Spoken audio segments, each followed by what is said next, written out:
He sent me the electronic divorce agreement before 6 p.m. Maybe he felt embarrassed about drafting such a simple agreement for me to walk away empty-handed. After all, he'd been paid for it. On our 7th wedding anniversary, I'd stumbled upon something unexpected in Rowan Jong's safe. It belonged to his ex-girlfriend. The betrothal gifts were extravagant, 18.88 million yuan in cash, 10 sets of limited edition luxury jewelry, plus 2 luxury mansions in Beijing. Nothing like my own marriage to Rowan Jiang. When we tied the knot, I'd signed a prenuptial agreement. Not a penny of betrothal money, no jewelry to speak of, even the wedding house we lived in had nothing to do with me. Can't you respect my privacy? Stop rummaging through my stuff. I turned to look at the man standing at the door. No tears, no tantrum, I just said calmly, Rowan Jiang, let's get a divorce. Rowan's brows furrowed slightly. He strode into the room and snatched the red betrothal list from my hand, tearing it to shreds. It's just some old junk from the past. Is this really worth making such a big deal out of? After that, he didn't spare me another glance. He turned and left without a word. And I, in turn, picked up the phone and called my lawyer, calm as could be. Divorce. No property, no assets. Just walking away empty-handed. Number 1, my lawyer was efficient. He tentatively asked, Ms. Lin, are you sure you want to walk away with nothing? Given Mr. Zhou's net worth, you could fight for more of your rights. A bitter smile tugged at my lips when I heard his words. Rights? I had none. 4 years, Rowan Jiang had reported an annual salary of just 1 yuan. As for the company dividends, he'd made it crystal clear to me before we got married. His money was premarital property and I had no claim to any of it. So while other brides got European wedding honeymoons, I spent my wedding day signing a thick stack of property division documents. I never used to mind, really. Rowan was a businessman, cunning, calculating. I understood that. But that betrothal list. It made me realize just how much of a joke I'd been. Because every single item listed there was exactly the same as the assets specified in the prenuptial agreement I'd signed. The wedding ring on my finger? It wasn't even mine. It had been custom-made for his ex-girlfriend. The 10 sets of limited edition jewelry I'd carefully polished and preserved all these years? They were meant for her too. Even this wedding house we lived in? It was originally a gift for her. She turned him down. And even though I'd married him, I still couldn't have any of it. My chest ached so badly it felt like I was suffocating, my hands trembling. But I still replied to my lawyer in a steady voice, no need. This is more than enough. Then I hung up the phone. I pulled out my phone to connect to the printer and print the divorce papers. But when my finger tapped the Wi-Fi password screen, another bitter smile crossed my lips. The Wi-Fi password was ZYAIJM. I'd never understood what those letters meant. Till now. It hit me like a ton of bricks. Zhou Yi Ai Jiangming. Ione Yi, the name scrawled in handwriting at the bottom of that betrothal list. The memory flooded back. 3 years ago our Wi-Fi had broken down. I'd called a technician to replace the router. And I'd changed the Wi-Fi password. But when Rowan came home from work that night, he couldn't log on no matter how hard he tried. He'd flown into a rage. He'd stormed into the bedroom and dragged me out of a deep sleep. Did you do this? Did you change the Wi-Fi password? His cold, furious expression had scared me half to death, chasing away all traces of drowsiness. I'd stumbled over my words to explain. The Wi-Fi broke. I had the router replaced. Rowan had said nothing that night after hearing my explanation. But he'd called the technician in the middle of the night anyway, paying a fortune to have the password changed back to the original one. And for the next 7 days he'd ignored me completely. He wouldn't eat the meals I cooked. He wouldn't come to bed when I asked him to. It wasn't until I'd broken down and apologized, promising him I'd never touch his things again, that he'd finally deigned to speak to me. The memory made my chest burn with a dull, aching pain. Afraid I'd burst into tears, I quickly pushed the thought away and forced myself to press the print button. Once the papers were printed, I signed my name on the divorce agreement. Then I called my friend who worked as a real estate agent, asking her to help me find a place to stay. Number 2, with my friend's help, finding an apartment was quick and easy. I wasn't picky at all. I'd paid the deposit and first month's rent by that afternoon. By the time I got home it was already 8 p.m. But I still stopped by the supermarket to buy groceries and cook dinner. Whether we were getting divorced or not, I wanted us to part ways amicably.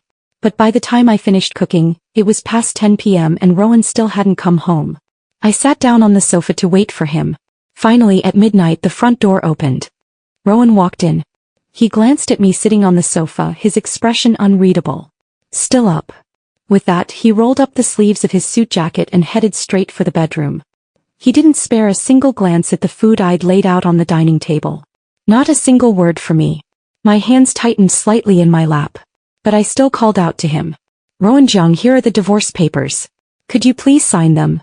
Rowan's figure froze for a split second. He turned to look at me, irritation written all over his face. Is this still about that stupid betrothal list?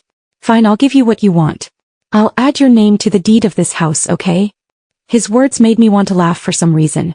So Rowan thought I wanted a divorce because of money? If I'd really cared about money, I never would have married him in the first place. Rowan would never know. I'd loved him silently for years, from junior high all the way through senior year of high school. He'd been the only one in my entire youth. I'd written him 999 love letters, following him around every day, too shy to hand them over. I'd bought him milk and bread every single day for 6 years, just because he always forgot to eat breakfast. I'd been a silly, awkward girl, pining for him from afar. Until after college, when we'd run into each other at a blind date. So even when we were dating, he'd stood me up countless times, leaving me waiting alone outside the movie theater until the show started. He'd promised to pick me up on a rainy day, but I'd waited until I was soaked to the bone without catching a glimpse of his car. I'd never once thought about breaking up with him.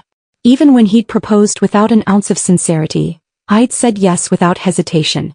No reason other than my stubbornness, always charging headfirst until I hit a wall. But now, I'd hit that wall for 10 long years. 3 years of dating, 7 years of marriage. I'd had enough. I didn't want to keep hurting myself anymore. I fought back the suffocating pain in my chest, taking a deep breath. No need, Rowan Jeong. I really do want a divorce. With that, I stood up first. Calm, resolute, I repeated myself. So I hope that when I wake up tomorrow morning, the signed divorce papers will be on the coffee table. Then, just like he'd done so many times before, I walked past him without another word, went into the bedroom and locked the door behind me. Instantly, I heard Rowan's furious roar from outside. Fine. Clara Lynn, you want a divorce? I'll sign the damn papers right now. After we're divorced, you can get down on your knees and beg me to take you back. I won't ever take you again. Then came the sound of something heavy being smashed against the door of the study next door. Listening to the noise outside, even though I'd braced myself for it, my heart still throbbed with a sharp, stabbing pain. Get down on my knees and beg him? Rowan had probably forgotten. During these 7 years of marriage, I'd begged him at least 100 times. On our first wedding anniversary, I'd called him, begging, asking if we could go to that popular restaurant everyone was talking about to celebrate. Rowan had promised me he'd be there. But just like when we were dating, he'd forgotten all about it. He'd only called me when our reservation time was up, telling me he had a last-minute meeting that night. Then he'd hung up without another word of explanation. And that Maldives honeymoon he'd promised me when we got married? 7 years had passed. Every year I'd asked him if he had time to take me there. And every year he'd said the same thing. Business is slow this year. I don't have time. That honeymoon he owed me? It was still unpaid to this day. I'd never understood why, after 10 years together, there'd always been an invisible wall between Rowan and me. But now, after seeing that betrothal list, I finally knew the truth. It was simply because he never loved me at all. By the time I woke up the next morning, Rowan Jeong was already gone. All that was left was the divorce agreement, torn to shreds and scattered all over the floor outside my bedroom door. Staring at the crumpled pieces of paper, a fleeting thought crossed my mind. Maybe Rowan wasn't completely heartless toward me after all. The shrill ping of my phone jolted me back to reality. It was a message from the unfamiliar girl who'd added me on WeChat a month ago. Her friend request had read, "Homewrecker, I'm back. Time to give Rowan Jeong back to me." Shocked, I'd accepted her request. And ever since then she'd bombarded me with photos. Photos of Rowan accompanying her to get her nails done. Photos of them strolling along the beach together. Even photos of them kissing under the dim streetlights. It was her who'd told me the password to Rowan's safe, urging me to go look for that betrothal list inside. This time, the photo she sent showed Rowan fast asleep on a pink bed, his profile peaceful in slumber. "Bitch," her message read. "I heard Rowan say you rummaged through his safe yesterday and found that betrothal list. Told you I wasn't lying, didn't I? Oh, and those things Rowan gave you? I want you to take them to the dry cleaners, AC. I'm a clean freak, I hate it when other women touch my stuff. The only reason I let Rowan marry you back then was because I had to focus on my studies. After all, you were clean enough." Better to let you warm his bed than have him fool around with those cheap skanks. One more thing, I'm only giving you 7 days to ask Rowan for a divorce. Otherwise, I don't care if he's married or not. I'll sleep with him anyway. Don't even bother hoping Rowan would never touch me. You have no idea how passionate he is. Ever since I came back to China, he's been coming over to my place every night after work. We've come so close to crossing the line so many times. If I hadn't stopped him refusing to be labeled a homewrecker, I might have already gotten pregnant with his baby. Alright, I gotta go. Rowan's gonna wake up soon. I need to brush my teeth and give him a good morning kiss. The message ended abruptly. Tears streamed down my face, splattering onto the phone screen. Through the blur of tears, I typed a reply, biting back every ounce of pain and humiliation. You say you hate it when other women touch your things? Well, do you know Rowan Jiang has already been worn out by me? I hit send. But the woman never replied. That suffocating feeling, like throwing a punch into a pile of cotton, pierced my heart like 1,000 tiny knives. No wonder I'd heard the sound of something being smashed last night at midnight. Back then, I'd foolishly thought Rowan was just furious about me asking for a divorce. It turned out he was just in a hurry to rush over to his ex-girlfriend's place to sleep with her. The last thread of hope holding my heart together snapped. My fingers trembling, I sent Rowan a WeChat message. Rowan Jiang, do you have time today? I want to go to the Civil Affairs Bureau with you to file for divorce. For just like the angry message I'd sent Ione Yi, 30 whole minutes passed after I sent my message to Rowan, and he still didn't reply. I called him, he didn't pick up. On my phone screen, the words "the other party is typing" flashed repeatedly. But in the end, he never sent me a single word. Instead, Ione Yi sent me a voice message. Can't you leave us alone? Why do you keep calling Rowan like this? Don't you get it? Rowan and I hate it when you interrupt our time together. Listening to Ione's voice, my chest tightened into a painful knot. Fighting back the rage burning inside me, I texted Ione. I already told Rowan I want a divorce last night. If you want us to split up. Ione didn't reply. My hands still shaking, I went online and booked a moving company. The wedding photos of me and Rowan? Tossed in the trash. Our couple mugs. Thrown away too, he'd never even used his once.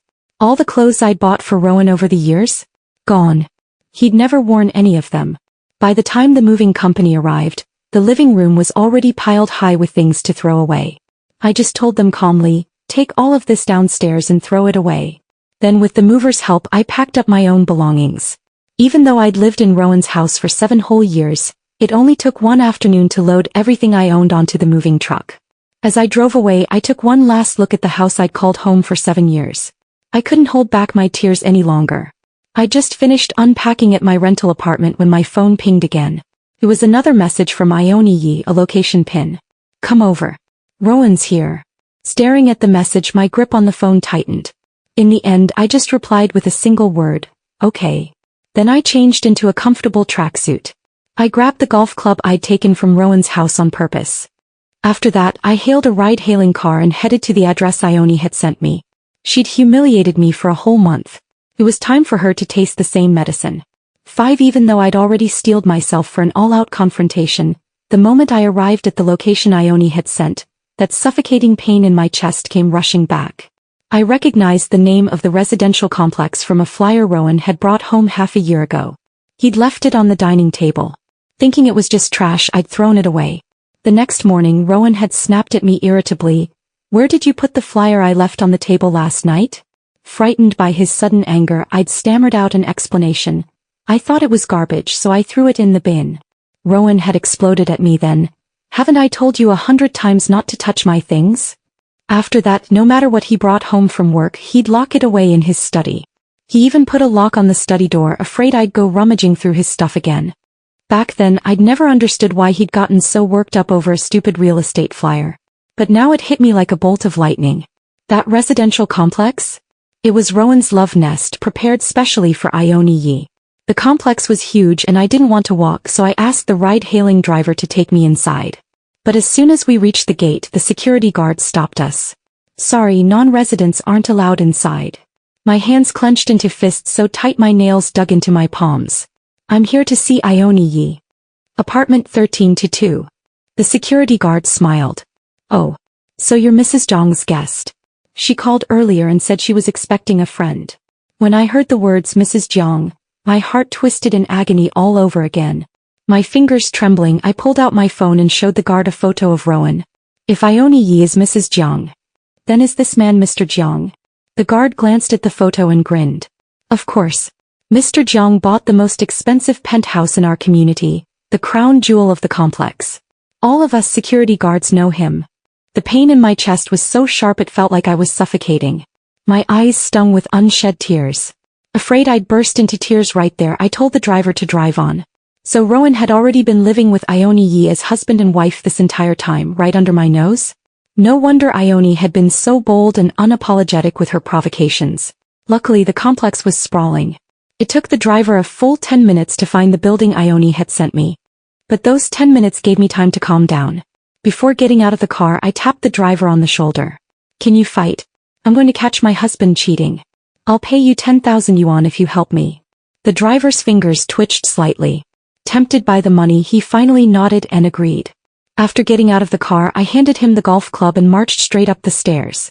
As soon as I reached the 13th floor, I saw through the half-open door a beautiful woman with a curvy figure straddling Rowan's lap. She was stunningly attractive. Her spaghetti-strap dress had slid down to her elbows, and her wavy hair brushed against Rowan's jawline seductively. She nibbled on Rowan's neck while murmuring softly in his ear, "Rowan Jiang, I love you. You have no idea how much I missed you every single day during the 7 years I was abroad. When I heard you married that woman you don't love just to get back at me, I wanted to rush back to China and stop the wedding. But what could I do? I was still sick. I couldn't even have children. Even if I came back and took you away, I couldn't give you the happiness you deserve. But then I came home and saw how close you were to that woman. I realized I couldn't stand it. I couldn't stand the thought of you not being mine." Listening to the woman's whispered words, Rowan didn't push her away. Instead, his hand slid inside her dress. The scene unfolding before my eyes was sensual and intimate, and my heart was shattered into a million tiny bleeding pieces. Just like Ione had said, so close, yet never crossing the final line. Fighting back the searing pain in my chest, I kicked the door hard. The loud bang echoed through the room. "Sorry to interrupt," I said, my voice icy calm. "I know you two are busy, but could you please do me a favor first? Sign this divorce agreement for me." 5 At the sound of my voice, it was Ione Yi who snapped back to her senses first. She scrambled off Rowan Jiang's lap in a panic, her face twisted with fear and rage as she screamed at me, "Who are you? What are you doing in my house?" Watching her Oscar-worthy performance, I would have applauded if I weren't the one caught in this mess. I let out a cold laugh, stepped forward and slapped her hard across the face. "Ione Yi, still playing dumb?" A flash of venomous hatred crossed Ione's face.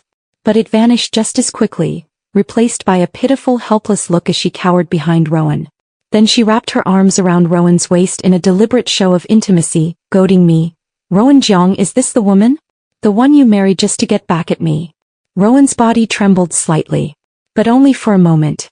He quickly composed himself, pried Ione's hands off him, and forced a calm expression as he tried to explain to me. "Listen to me, Clara Lynn, it's not what you think. Ione and I are nothing to each other. I was just drunk earlier, that's why I lost my head.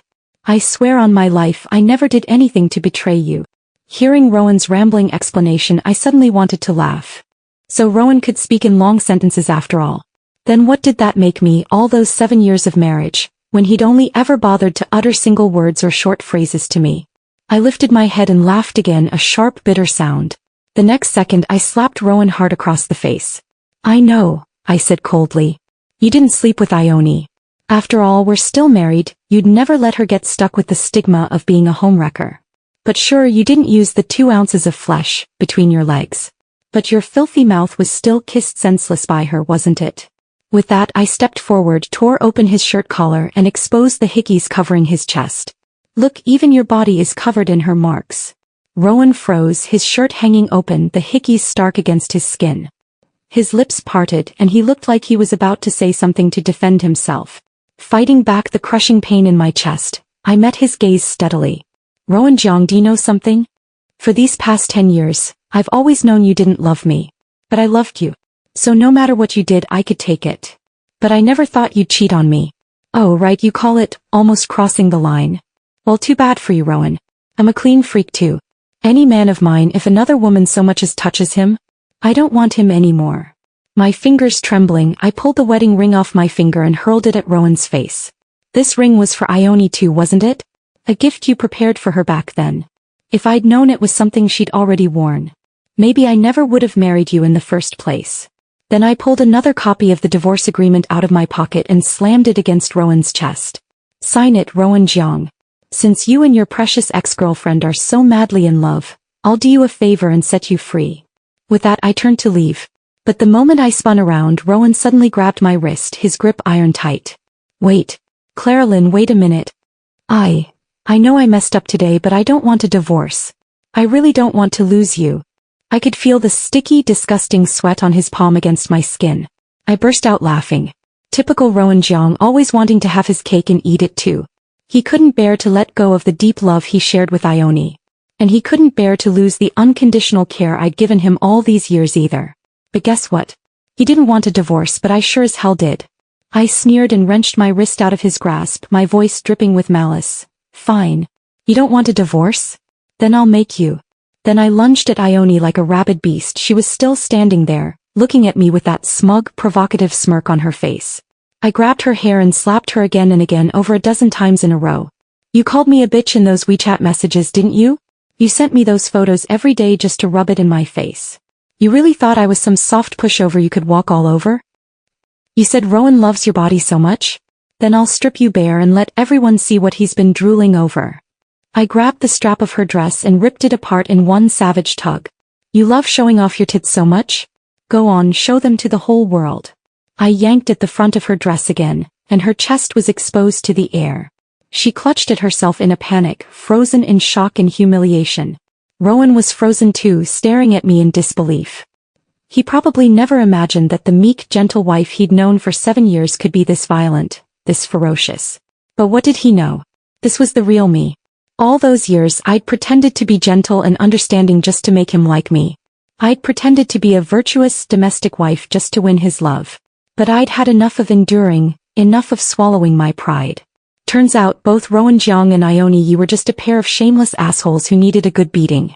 By the time I'd torn off most of Ione's clothes and pulled out a handful of her hair, Rowan finally snapped out of his daze.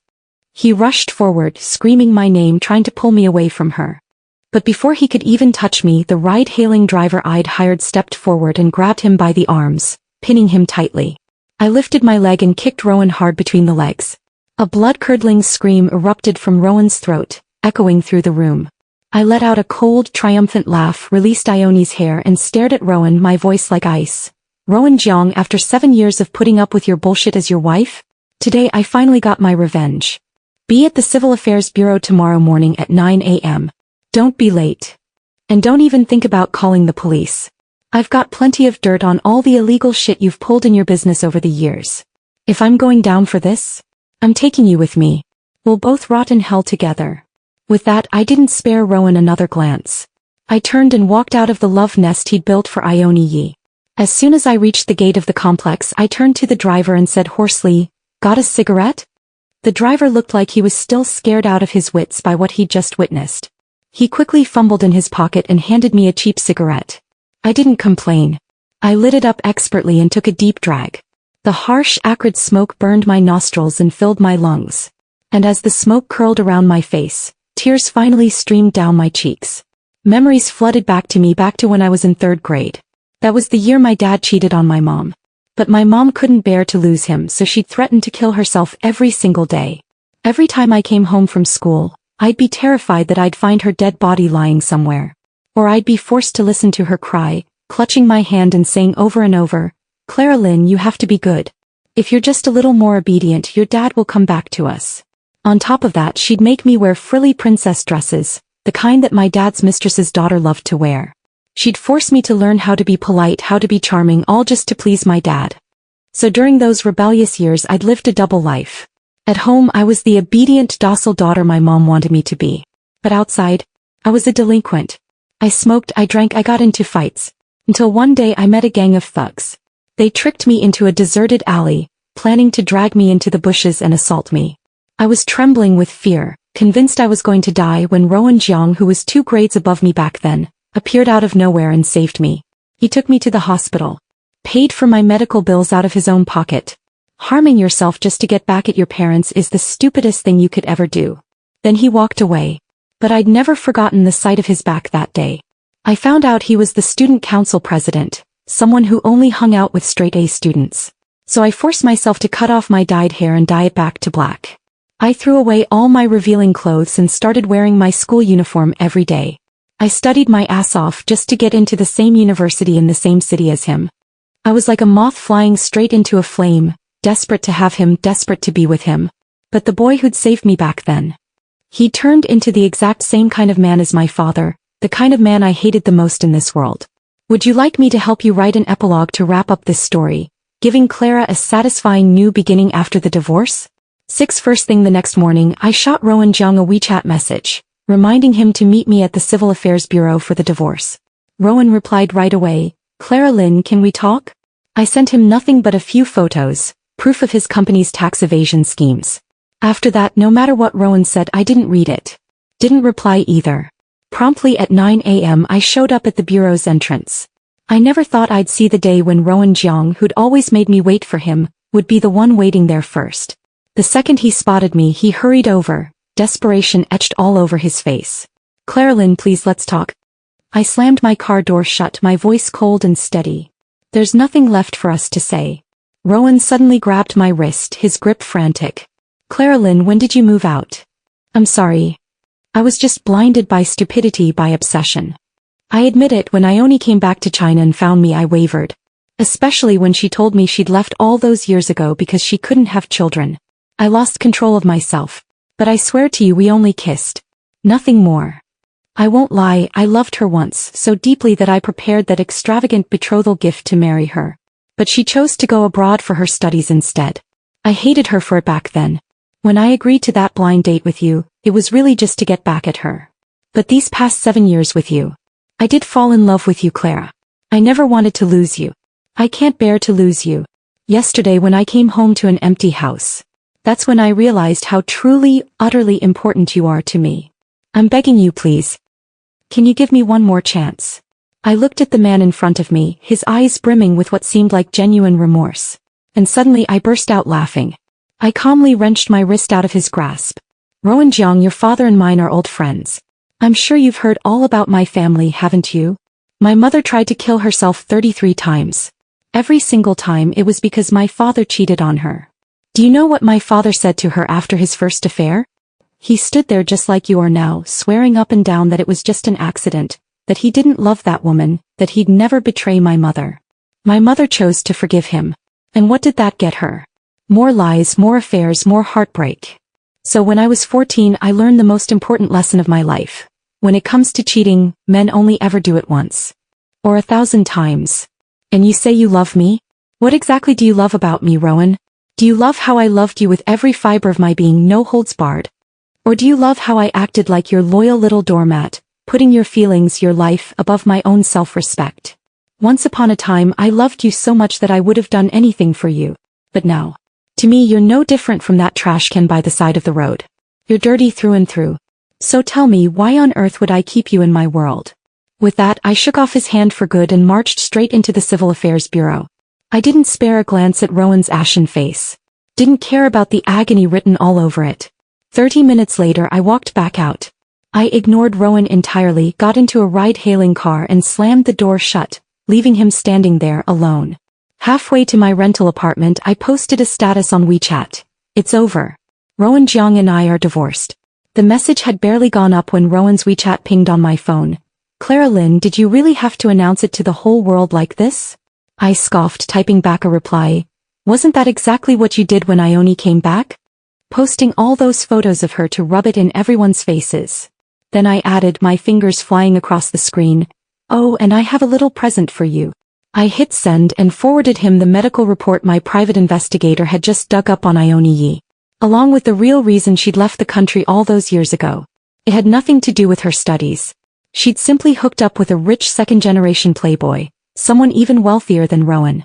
But once he'd had his fun with her, he tossed her aside like garbage. Over the years, Ione had hopped from one wealthy boyfriend to another overseas. Word on the street was she'd become a notorious sugar baby taxi in the expat student circle, available to anyone who could pay the price. And on top of that, Bonnie was sick. With an incurable disease. The messages had barely landed in his inbox when Rowan's voice note came through, his tone laced with terror and unspeakable despair. Clara Lynn, are these documents real? Tell me the truth. The way he phrased the question was almost laughable. He wasn't angry that I'd investigated Ione. Didn't even thank me for exposing her lies. All he cared about was whether the information was true. Well, whether they'd slept together or not, the truth was right there in black and white. I didn't bother replying to his voice message. But the next second my phone buzzed with a notification from the hospital. It was a reminder for Rowan Jong's upcoming urology appointment. The second I read those words, tears filled my eyes. But beneath the tears, there was a wave of overwhelming relief. Relief that Rowan had been so cold to me this past month. Even when I'd stood in front of him wearing that bright red slip dress he used to love, he hadn't laid a single finger on me. After that, I never asked Rowan another question about what happened next. That very night, I boarded a plane and flew abroad. For the entire month I was overseas, I didn't touch my phone once. Only when the month was up did I finally return to China. But I never could have guessed what had happened while I was gone. Rowan Jong had beaten Ione Yi so badly that he'd broken 3 of her ribs. Ione was screaming bloody murder, threatening to sue him for assault. The 2 people who'd once claimed to be madly in love had turned into bitter enemies. I'd never seen that coming. But I still called Rowan as planned, reminding him to meet me at the bureau the next day to pick up our official divorce certificates. Rowan didn't hesitate for a second. He agreed immediately. I was a little surprised by his compliance. But then it hit me, after all, when I'd hired that investigator, I'd already known the full story. Ione's illness was chronic, incurable, and contagious. But that was all Rowan's own fault. He'd made his bed, now he had to lie in it. Sure enough, when we met at the Civil Affairs Bureau the next day, Rowan looked like a completely different person. His face was unshaven, his suit crumpled and stained. Gone was the polished, elite businessman I'd married. The second he saw me, his eyes turned red. His body trembled as he spoke, his voice hoarse and broken. I know you'll never take me back, no matter how much I beg. I don't deserve it. Clara Lynn, while you were gone this past month, I thought about everything. Only then did I realize just how much pain I caused you during our marriage. I'm sorry. You were right all along. I never deserved you. I didn't say a word in response. I just turned around calmly and walked into the bureau. He was a sick man now, there was no need for me to twist the knife any further. 10 minutes later we walked out, each holding a bright red divorce certificate in our hands. As we stepped onto the sidewalk, Rowan grabbed my arm, his touch gentle for the first time in years. Where will you go now after the divorce? I smiled, a faint, peaceful smile. I don't think that's any of your business anymore. Then I flagged down another taxi and left the Civil Affairs Bureau for the last time. A few days later I packed my bags again and flew overseas for good this time. That 1 month abroad taught me something I'd never understood before. There are so many ways to live a meaningful life. Love is just one of them. I never expected to hear from Rowan Jong again. But 7 years later I received a letter delivered by a lawyer. It was Rowan's last will and testament. He was dead. When I heard the news, I felt a strange sense of detachment, like I was watching someone else's story unfold. I never thought Rowan would die so young. But then again, when I thought about it, it made perfect sense. After all, I'd looked up Ione's disease back then. It attacks the immune system, weakening it to the point where even a minor infection can lead to organ failure and life-threatening complications. Rowan left me all his assets in his will. I took every single penny. Why the hell not? When I'd asked for a divorce, I'd walked away empty-handed because I knew that even if I'd fought for my share, I never would have gotten it. But now it was a gift voluntarily given by Rowan Jong himself. I'd be a fool not to take it,